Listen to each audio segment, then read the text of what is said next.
প্রথমবার এসএসসি পরীক্ষা দিয়ে গণিতে ফেল করেন। এরপর 2001 সালে ফের পরীক্ষা দিয়ে পাশ করেন তিনি। ওই বছরের তুচ্ছ বিষয় নিয়ে কথা কাটাকাটি এক পর্যায়ে পিতা জন সমদ্দারকে পিটিয়ে আহত করেন। এরপর বাড়ি ছেড়ে ঢাকায় পাড়ি জমান। একটি ওষুধ কোম্পানিতে 2,500 টাকা বেতনে চাকরি পান মিল্টন। কিছুদিনের মধ্যেই ফার্মেসি কর্মকর্তা, হাসপাতালের নার্সদের সঙ্গে তার সখ্য গড়ে ওঠে। এরপর শুরু করেন তিনি চুরি।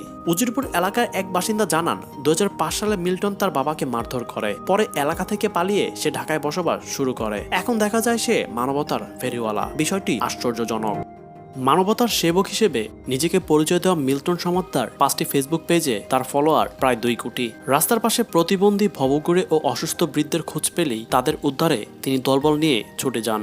সেসব নারী, পুরুষ ও শিশুকে নিয়ে তিনি ভিডিও তৈরি করে প্রায় সামাজিক যোগাযোগ মাধ্যমে তিনি তা পোস্ট করেন। এসব পোস্টে মিল্টন মানুষের অসহায়ত্ব তুলে ধরে, তাদের জন্য বিত্তবানদের কাছে সাহায্যর প্রার্থনা করে। মিল্টনের হিসেবে অসহায় মানুষদের জন্য বিত্তবানদের